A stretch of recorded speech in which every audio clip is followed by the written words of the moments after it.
Desculpe fazer você viajar até aqui, mas... Vocês estão quando alguém vendo, me né, liga pessoal? dizendo Se não que tiver, quer me avisa. discutir o evento mais significativo na história humana, sinto que é importante que façamos cara a cara, não acha? Claro, tudo bem. Eu agradeço pelo seu tempo.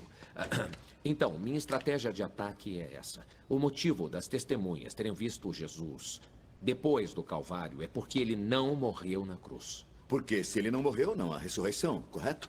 Isso aí. Então, se foi o próprio Jesus ou alguém mais que o retirou da cruz, ou se ele forjou a própria morte, não importa. Acabaria totalmente com cada aspecto da ressurreição. Certo, a teoria do desmaio. É isso aí. Ele desmaiou, não morreu. Sinto que há um monte de céticos na sua frente com essa hipótese.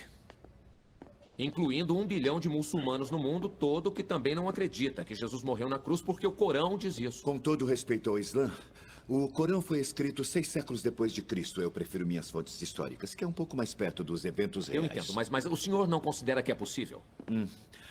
Sr. Strobel, eu sou um médico e um cientista. Eu já vi muitos fenômenos estranhos durante a minha vida, mas a teoria do desmaio é uma bobagem. Bobagem? Essa é uma opinião médica? É sim, na verdade é. A teoria do desmaio tende a esquecer que Jesus foi açoitado antes de ser crucificado.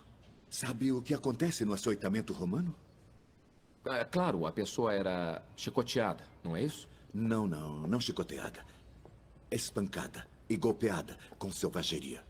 Sabe, o chicote de couro é reforçado com bolas de metal e fragmentos de osso. A carne nas costas de Jesus seria retalhada. Os próprios músculos e tendões teriam ficado expostos.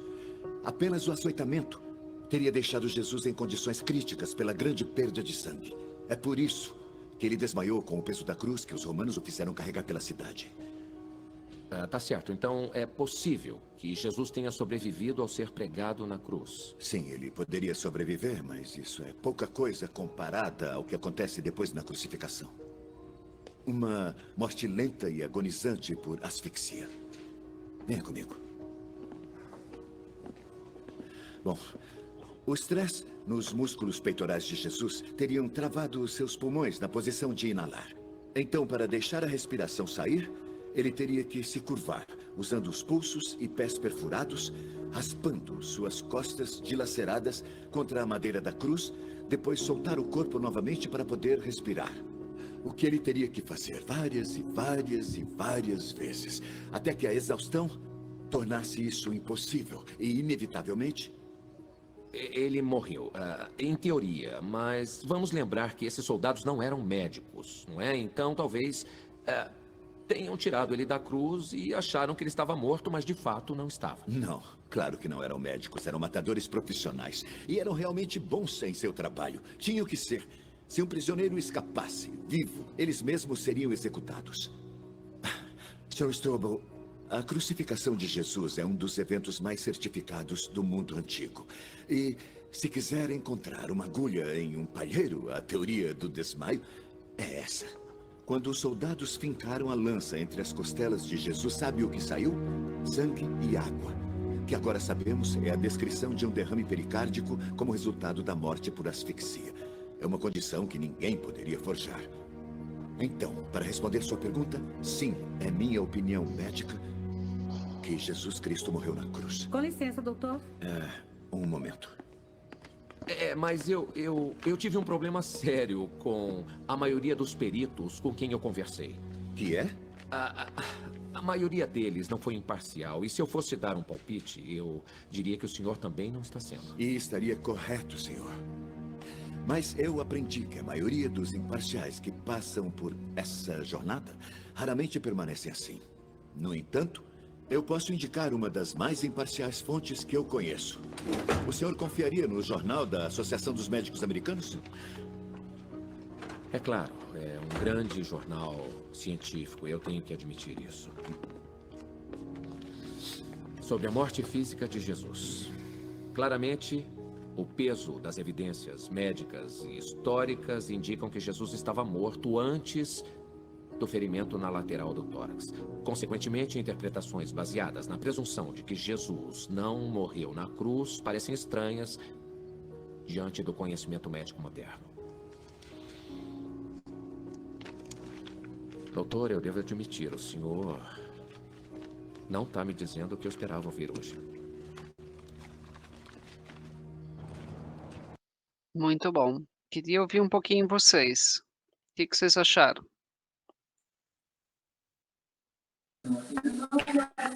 Já tô morrendo de vontade de assistir o filme inteiro.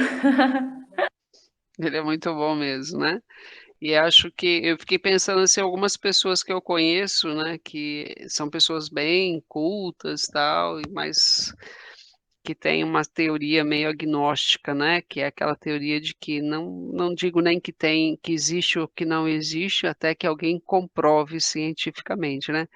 Então, é um filme muito legal e eu acho que vale a pena vocês depois assistirem, porque isso vai fortalecer aí a crença de vocês e dar também para vocês instrumentos aí para vocês poderem depois compartilhar mais Jesus, né, para as outras pessoas. Eu pensei em algumas pessoas para poder entregar, mas eu vou orar primeiro, né? Uma das coisas que a gente aprende aí na vida cristã, que às vezes a gente quer, não, que vou fazer, que vou mandar para um monte de gente ao mesmo tempo, e às vezes a gente não prepara o coração das pessoas. Uma coisa que você vê nesse filme é que o tempo todo a mulher está orando pelo marido. E ela se baseia muito naquele texto que fala que Deus dá um coração novo, né? Arranca o coração de pedra e dá um coração novo e coloca sobre ele o Espírito. E ela clama a Deus para que Deus faça isso. Então há todo um trabalho que Deus começa a fazer, né? Até mesmo no relacionamento dele com o pai dele. Então, uma das grandes dificuldades, até uma das terapeutas, né, que também é ateu também, ela fala, né, que grande parte das pessoas que têm problema com Deus foram pessoas que tiveram problema com o pai, né, com a imagem paterna. E é exatamente o caso dele também. Então, mas Deus, vocês vão ver no filme, agora chega de contar, senão vai perder a graça depois quando vocês forem assistir, mas o filme realmente é interessante. E é interessante porque fala de uma forma muito bonita a respeito de Jesus. Na aula passada, a gente está então no capítulo 2, a gente já estava terminando no tópico 3. A gente vai passar rapidinho por ele aqui, mas uma das coisas que nós falamos é a respeito da personalidade de Jesus. Então era uma personalidade marcante, ele era uma pessoa autêntica, né, tanto é que muitas pessoas viravam e diziam assim: "Não, mas parece que quando ele fala é diferente daquilo que nós temos ouvido falar". Então Jesus tinha nele uma autoridade muito grande quando ele abria a boca para falar, né. Jesus, ele tinha sabedoria para poder sair fora, né, das armadilhas, das ciladas que ali os sacerdotes, fariseus sempre estavam tentando armar para ele. E uma das características, né, daquilo que Jesus fez no ministério dele aqui na terra era ensino. Jesus era um professor, um grande professor. E uma das estratégias de Jesus para ensinar era através de parábolas, onde Jesus sempre partia de algo que era conhecido das pessoas para poder levar a algo que eles não conheciam e que Jesus queria que eles entendessem. Então, essa é uma das didáticas importantes para a gente que é professor, é de conseguir, entrar no mundo daquela pessoa, naquilo que a pessoa conhece, naquilo que aquela pessoa sabe, e a partir dali a gente poder trazer o novo, trazer algo que a gente queira trazer que eles saibam e convencê-los. Então, Jesus era um pregador do tipo que usava muitas parábolas. E o outro ponto, Jesus era um excelente inquiridor, né? A gente até comentou na aula passada que era comum você chegar para Jesus e Jesus perguntar para você o que que você queria. Você dava uma falava alguma coisa para ele, né, perguntava algo, ele soltava uma outra pergunta. Por quê? O processo da pergunta normalmente faz com que o outro lado, ele também possa pensar, ele possa realmente começar a ele mesmo ser convencido das respostas, porque ele mesmo começa a se questionar. Então ele vai ouvindo aquilo e ele vai buscar respostas. Então, isso é uma maneira interessante também de se fazer aquilo que Jesus era muito bom, ou seja, a arte de pensar. Todo professor deseja que seus alunos pensem, né? Isso não quer, a gente não quer que simplesmente vocês ouçam e dizem, ah, tá ok. Não, pensem, meditem, chequem a informação, confrontem com aquilo que vocês, né, já sabem, ou procurem outras fontes. Essa é a grande dinâmica, né, do aprender e do ensinar. Jesus sempre causou, então, uma forte impressão, ou seja lá onde Jesus fosse, com quem quer que fosse, Jesus sempre não passava desapercebido, com toda certeza, né? E aí não era só em relação aos seus milagres, né? Eu quero que vocês abram agora comigo em João, no capítulo 8, no verso 1 ao 11. Esse texto é um texto bastante conhecido nosso, né? Mas eu acho que vale a pena a gente passar, porque aqui, nesse texto especificamente, a gente não está falando de milagre, né? Um milagre, Jesus não curou ninguém. É claro que há um milagre tremendo por detrás desse texto, que é o milagre da vida, do perdão, né? Da reconstrução da vida de uma pessoa, mas esse é um texto que mostra, né, ali o confronto entre o santo, né, e o pecador. E a maneira como Jesus se comportou diante daquela mulher.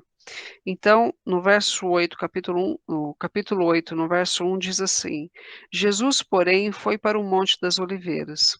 Ao amanhecer, ele apareceu novamente no templo, onde todo o povo se reuniu ao seu redor, e ele se assentou para ensiná-lo. Os mestres da lei e os fariseus trouxeram-lhe uma mulher surpreendida em adultério. Fizeram-na ficar em pé diante de todos e disseram a Jesus: Mestre, essa mulher foi surpreendida em ato de adultério. Na lei, Moisés nos ordena apedrejar tais mulheres. E o Senhor o que diz? Eles estavam usando essa pergunta como armadilha, a fim de terem uma base para acusá-lo. E aí quero ouvir um pouquinho de vocês. Que armadilha era essa que os escribas, fariseus, estavam tentando fazer para Jesus? O que que vocês acham que era a armadilha aqui?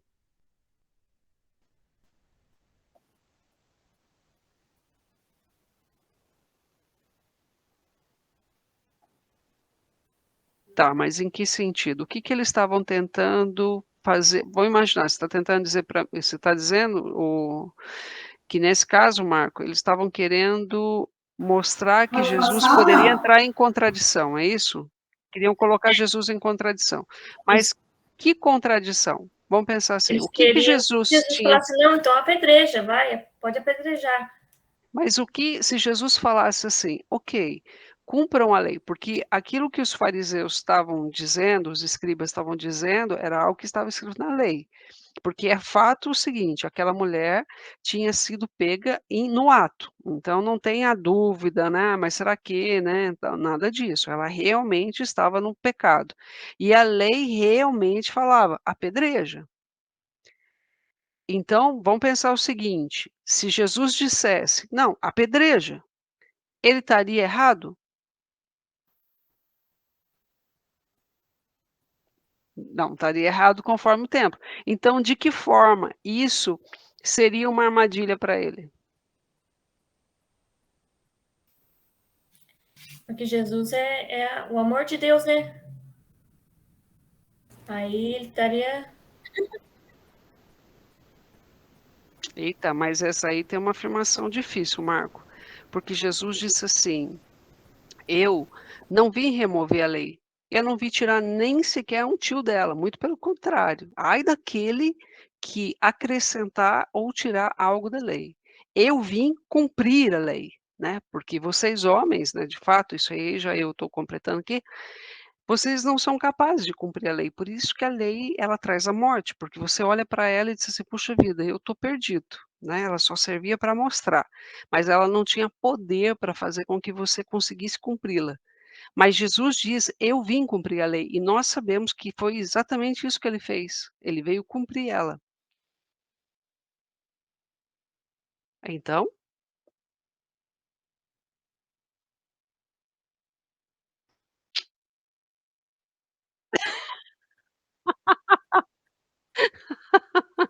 Essa é a ideia, essa é a ideia. Primeiro a gente confunde, é isso aí.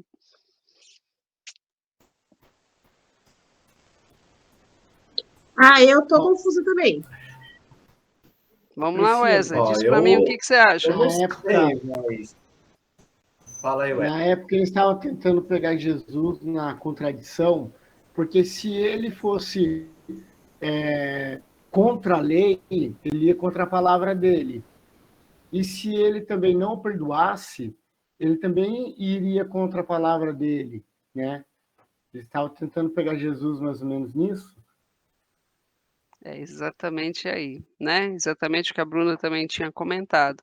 Porque o grande confronto é assim, Jesus ele disse que ele não tinha vindo, de fato, para condenar o mundo, mas ele tinha vindo para salvar. E aí ele diz também: eu não vim para aqueles que são sãos, eu vim para os doentes, eu vim para os pecadores. Então, se ele cumprisse a lei exatamente como ela diria, né, ele não estaria, de certa forma, mostrando o ato de amor que é o ato da salvação. E ele veio exatamente para salvar. Então, ele vai para o seguinte ponto para ele sair desse imbróglio aí, que é o quê? Ele diz o seguinte: olha, se existe alguém aqui nesse lugar que não tem pecado nenhum, então que atire a primeira pedra. Existia ali alguém que não tinha nenhum pecado? Não. E aí, mais uma vez, ele valida tudo que ele está dizendo, que nós não temos o direito de julgar, porque nós não somos juízes, não pertence a nós a vida de ninguém, então não é dado a nós esse direito. Agora, alguém pode perguntar, e essa é uma pergunta que eu já fiz na vida: puxa vida, se não é para matar apedrejado, por que é que Deus, então, lá no Velho Testamento, ele institui essa ordem? Por que era mandado, então, apedrejar? Por que que um filho, quando ele desobedecia o pai com a mãe, a punição era o apedrejamento? Por que que quando fazia o adultério era o apedrejamento? Por que que vocês acham que Deus fez um negócio desse?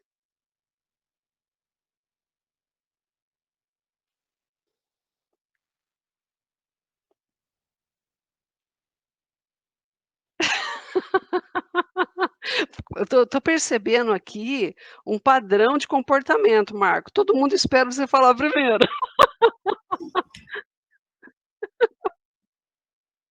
É porque essa é uma dúvida que a gente Marcão é tem primeiro. também.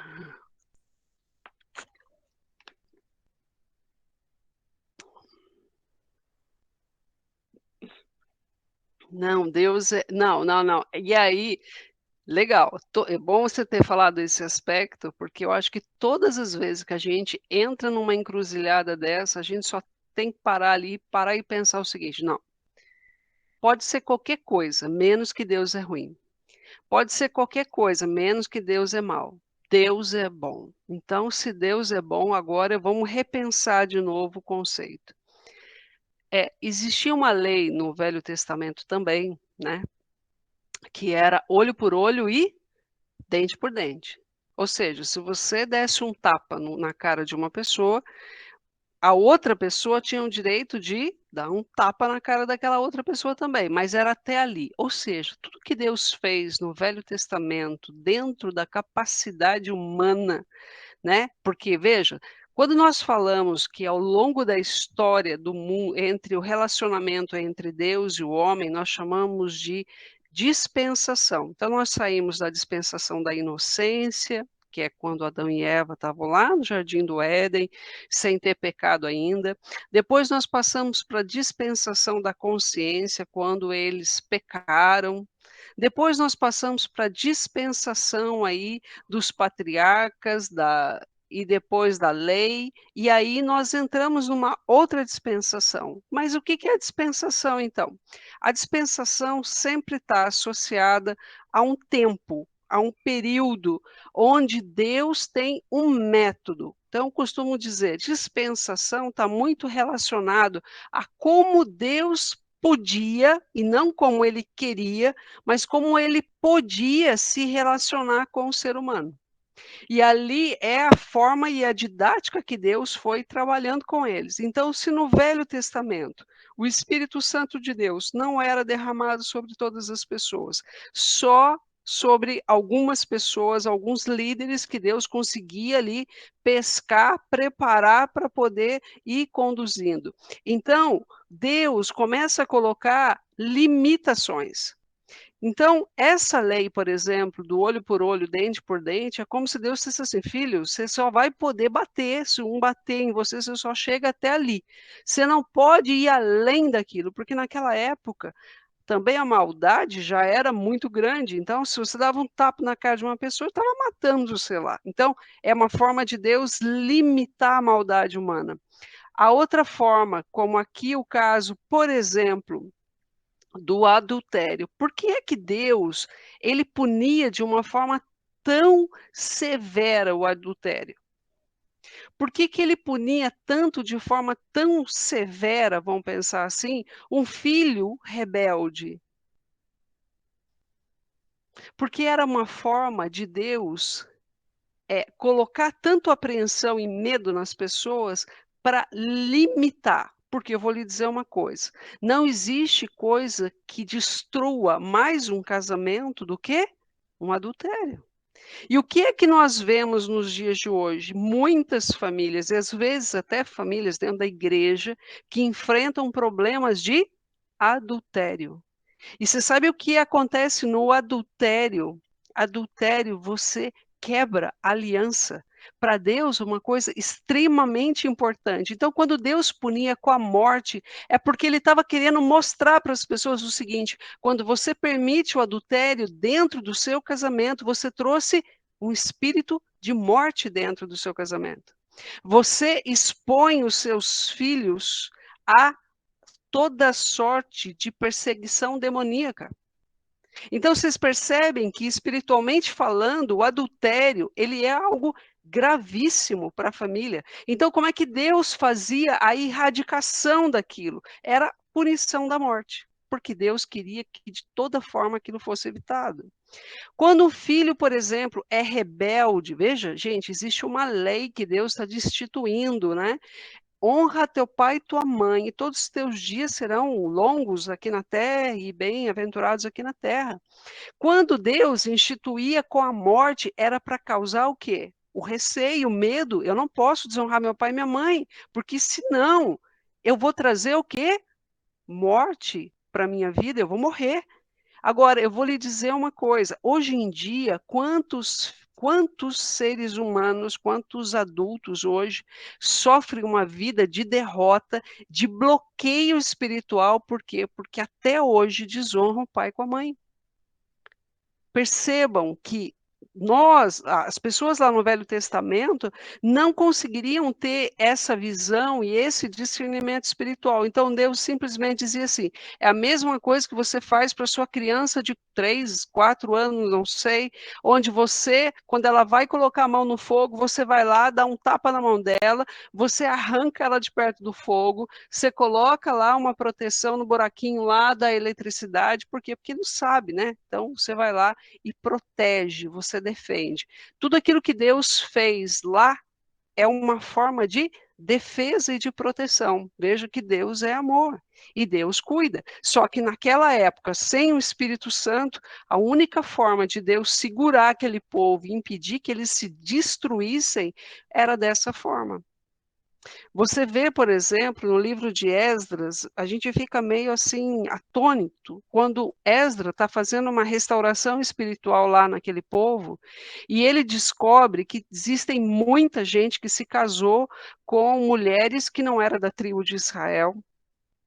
Trouxe ali uma mistura de povos, de culturas, e não só isso, de deuses, de ídolos e tudo mais. E essa era a forma que Deus falava assim, gente, não pode ter o quê? Jugo desigual. Era a forma de Deus mostrar que a contaminação, e hoje em dia a gente vai falar de jugo desigual, muitas pessoas, elas nem sequer acham que você está tá louca, né? Não, o que que tem a ver? Isso não tem importância, eu vou converter aquela pessoa. Mas Deus faz, assim, um cuidado muito grande. Por quê? Porque Deus não quer que misture, exatamente porque Deus queria o quê? Preservar uma raça santa, separada e pura. E aí, no livro de Esdras, o que que ele faz? Ele fala o seguinte: olha, vocês precisam mandar embora suas mulheres. E aí, talvez, a gente olhando para agora, fala, mas Deus, pensa que um casal já tinha tido filhos e tudo mais, mas o decreto era: dispensa essas mulheres, porque elas não podem ficar com vocês. Tudo isso, uma forma de se proteger. Agora, nós estamos indo para uma outra dimensão, a dispensação da graça, onde o Espírito Santo de Deus agora entra na vida de uma pessoa e agora capacita essa pessoa a cumprir a lei. Então, agora, o que Deus ensina é exatamente aquilo que Jesus veio e ele vai ensinando. Nós não estamos aqui para julgar, nós estamos aqui para mostrar para as pessoas que há o perdão, que há como ela ser restaurada. Eu não preciso mais apedrejar ela, porque ela não consegue entender de outra forma. Agora eu posso perdoá-la e levá-la a uma nova vida, porque ele vira para a mulher e diz o seguinte: ah, pode continuar aí se adulterando. É isso que ele fala para ela? Não, ele não fala isso para ela, mas ele vira para ela e diz assim: não peques mais. Mas ele mostra para ela, de fato, o perdão. Porque vocês concordam comigo que o grande plano da salvação é um plano de perdão ou não? É um plano de perdão. Então, como é que Jesus poderia, se ele veio para salvar o pecador, como é que ele poderia apedrejar aquela mulher? Mas lá no passado fazia. Lá no passado, nós não tínhamos Jesus morrendo na cruz do Calvário por nós. Agora nós temos. E agora eu peco, eu vou lá diante da cruz, confesso o meu pecado, me arrependo e sou perdoada. É isso que Jesus veio para mostrar. Mas ele não veio desfazer a lei, mas ele cumpriu a lei. Por quê? Porque ele não pecou. E ao morrer na cruz do Calvário, no nosso lugar, a Bíblia diz, ele pagou cada uma das cédulas de dívida que nós tínhamos, foi pago lá. Ok? Entenderam? Convenci, pelo menos, um pouco vocês? Sim. Então, sempre partam, sempre, do princípio, Deus é bom. Deus não faz nada que não seja. Existe um livro que eu li sobre os 10 mandamentos, e é um livro muito bonito, e ele fala exatamente sobre isso. Antes de escrever os 10 mandamentos, a Bíblia fala que Deus ele começa fazendo um poema para o povo ali, dizendo assim: como uma águia, eu carreguei vocês, eu protegi e eu guardei vocês. Então, esse é o contexto quando ele começa a falar dos 10 mandamentos. Hoje, muitas vezes, as pessoas do mundo, né, e até alguns cristãos olham para aquilo e dizem, ah, não pode isso, não faça aquilo, não pode, não toque, não veja, não, né? Tudo tem um monte de não, mas pense que todos aqueles nãos são uma forma de Deus cercar o seu povo e de proteger o seu povo contra tudo aquilo que pode trazer maldição para a sua vida, né? Vou fazer uma pergunta só para terminar de confundir todo mundo aqui. A maldição, quem é que manda a maldição? A desobediência, né? Deus. Então, Deus manda. você está dizendo que Deus é quem manda a maldição, então? Sim, é porque lá em Deuteronômio está escrito, né? Que é eis que coloco diante de ti a bênção e a maldição. Então, quem está colocando diante dos homens é Deus. A escolha é nossa. Exatamente, né? E eu, durante muito tempo, sabe, Rogério, eu achava assim que maldição era do diabo. Não, quem é maldição é o diabo que trouxe. Mas não foi. Mas agora eu volto a pergunta para vocês, dentro desse contexto que nós falamos aqui, para que Deus amaldiçoaria o seu povo? Com qual objetivo?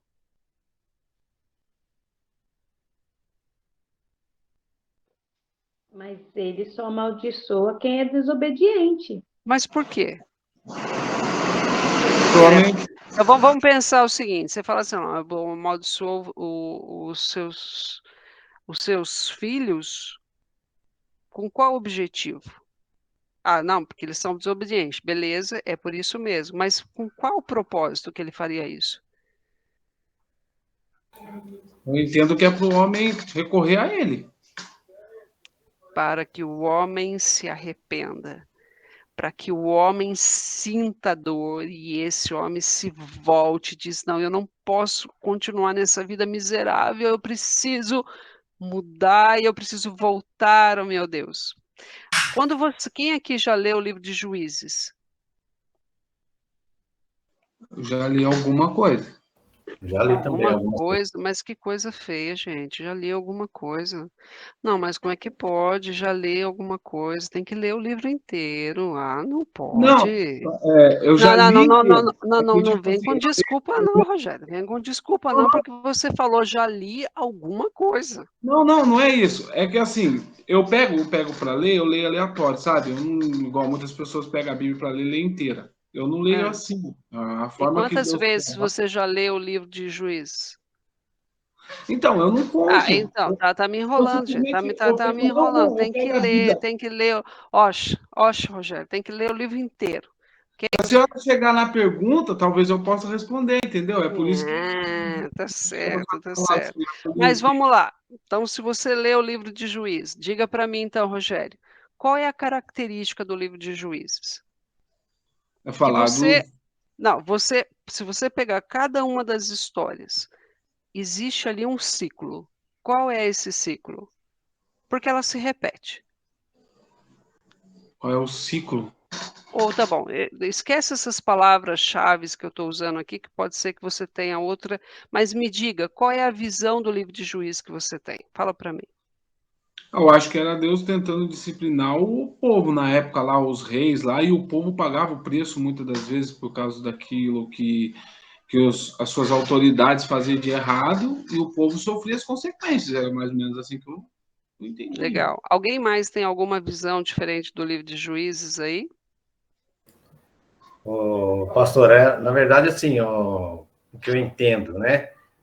Deus levantava o juiz, o povo se convertia, aí passava um tempo, o povo pecava de novo, aí destituía tudo de novo, aí tinha que levantar um outro juiz. Esse é um ciclo que era um ciclo que ficava ali. Perfeito. E se você observar, está perfeito o que o Rogério diz, complementa o que o Joane diz, e é a visão que eu tenho. Se você olhar cada uma das histórias, é exatamente esse ciclo. O povo estava em paz, porque algum juiz tinha ali sido instituído, e a Bíblia fala assim, ele estava em paz. No momento em que o povo havia paz, sabe o que acontecia com o povo? O povo se perdia. E ele começava a desobedecer, ele começava a olhar dos lados, blá blá blá. E aí, sabe o que Deus permitia? Era como se eles, porque assim, eu costumo dizer assim, não é que Deus ele deixou de abençoar ou ele deixa, nada disso. É que a gente, é como se a mão de Deus estivesse aqui e a gente estivesse aqui embaixo. E aí a gente começa a desobedecer, a gente vai fazendo isso aqui, assim, ó, a gente vai saindo, né? Porque quem se afasta de Deus não é Deus, é a gente que se afasta de Deus.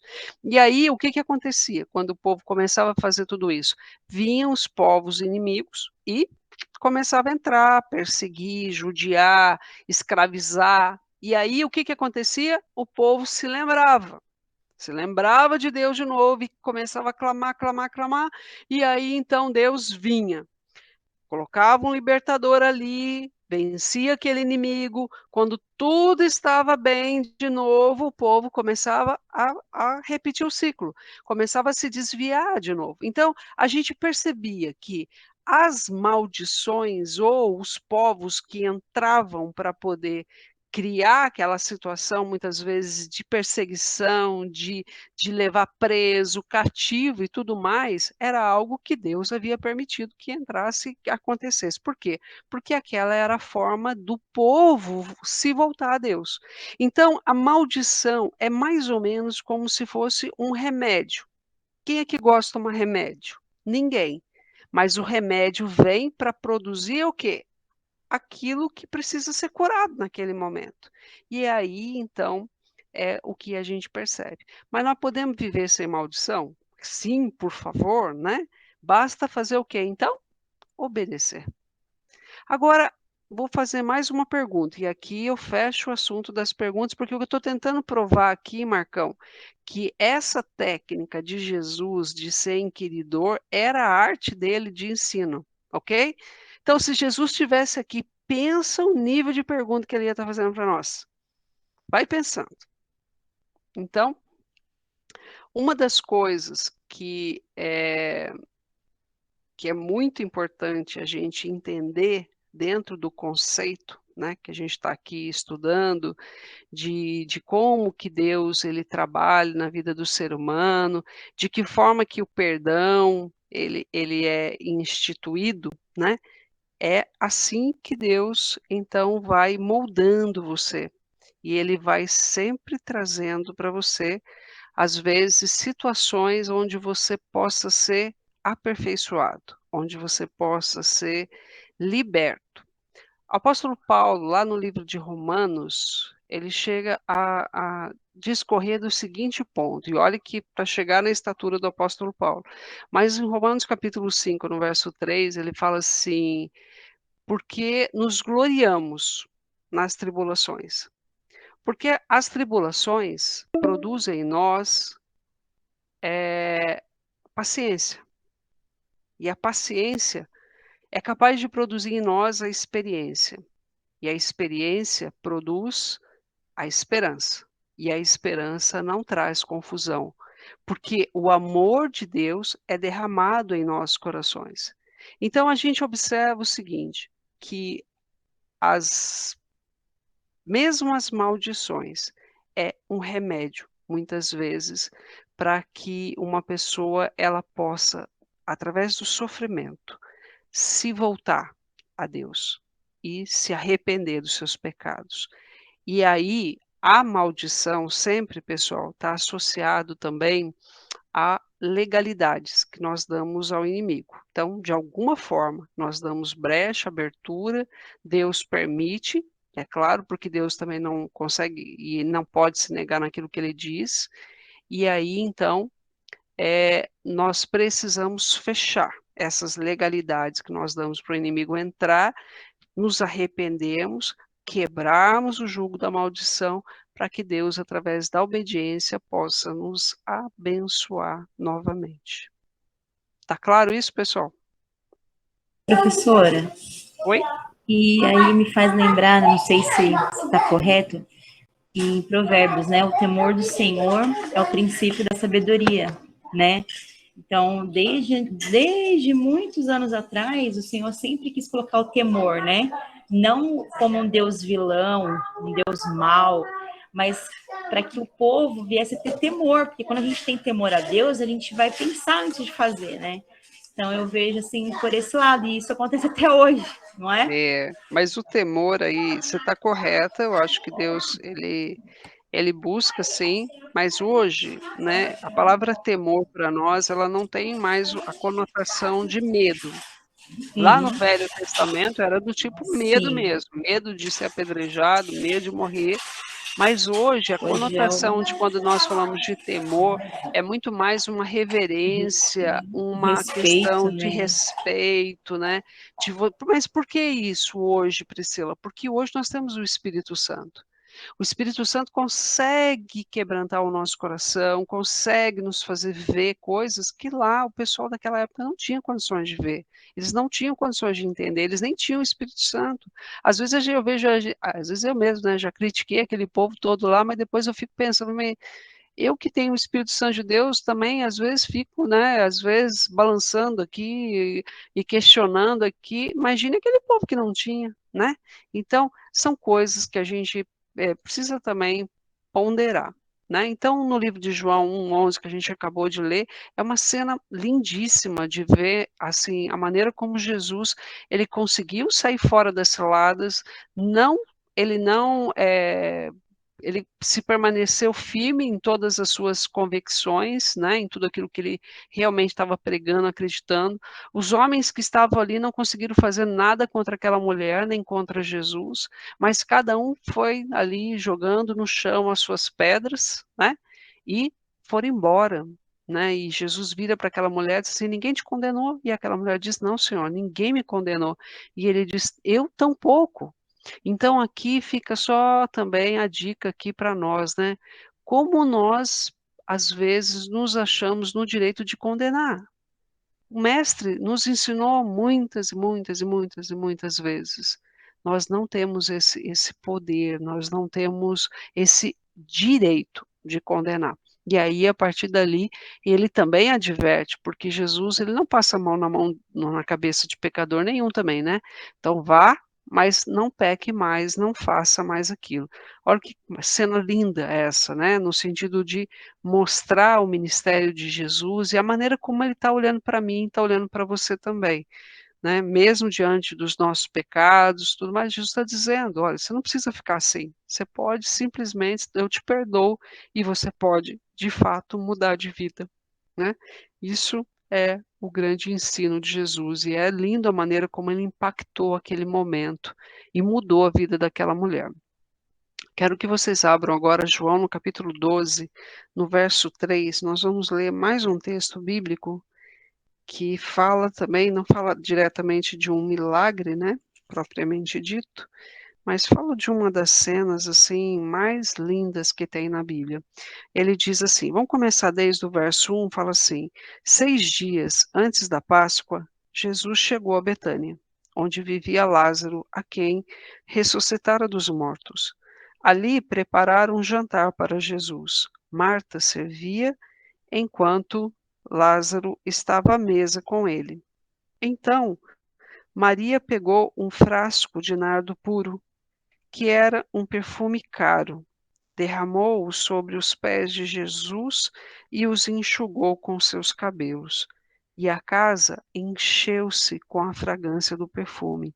Mas um dos discípulos, Judas Iscariotes, que mais tarde iria traí-lo, fez uma objeção. Por que esse perfume não foi vendido e o dinheiro dado aos pobres? Seriam 300 denários. Ele não falou isso por se interessar pelos pobres, mas porque era ladrão, sendo responsável pela bolsa de dinheiro. Costumava tirar o que nela era colocado.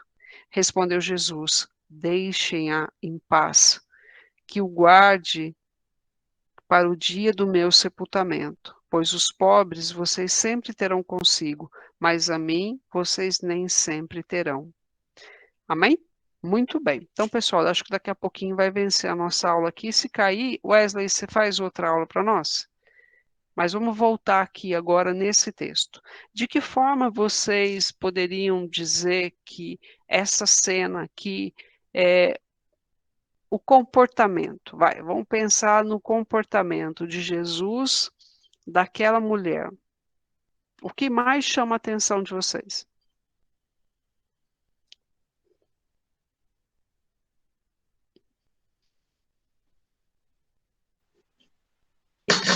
No meu entender, assim, ela entregou o que ela tinha de mais precioso. E ela adorou o Senhor, né? Usando os pés dele com os cabelos. Muito bom. Perfeito. Mais alguém?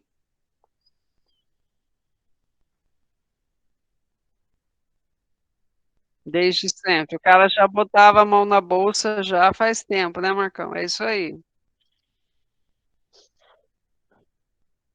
Pois é, Marcão, gostaria de chamar a atenção nisso que o Marcão está falando agora, né? A cena é linda, mas também esse contraste, né, de Jesus saber de Judas, sabe de tudo, e no entanto, ele não expulsou Judas de perto dele, ele conviveu com aquilo, né? Ele conseguiu conviver. Como você tem convivido com Judas? Porque tem Judas por aí, não tem não, pessoal?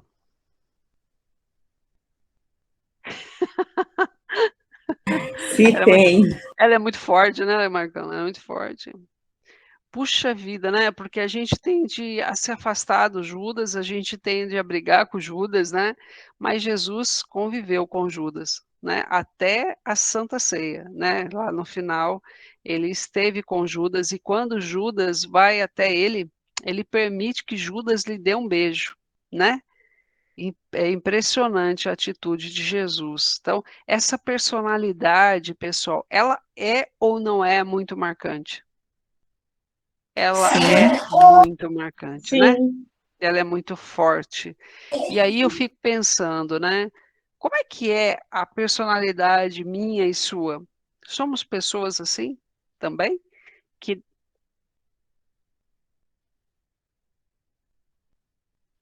não é para pegar bala, para pegar bola. Então,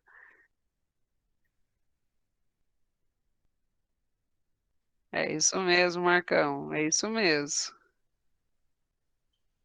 E é isso aí. Mas Jesus, ele teve um comportamento diferente. De fato, o Rogério tem razão também. Aquela mulher entregou aquilo que de mais precioso tinha. Na verdade, aquela mulher entregou o salário de quase um ano. E ela quebrou ali, sem reservas, né? Sem falar, não, vou botar um pouco aqui só, né? Vou gastar um pouco aqui. Não, ela simplesmente quebrou para que tudo que estava ali dentro pudesse ir aos pés de Cristo. E outra uma coisa que eu acho muito interessante, às vezes, minha chamada está quase no fim, mas eu acho muito interessante, ela não teve vergonha. Ela entrou na sala, né, uma mulher no meio de todos os homens que estavam ali, as mulheres sempre eram afastadas, mas a Bíblia diz que ela entrou sem reserva. Às vezes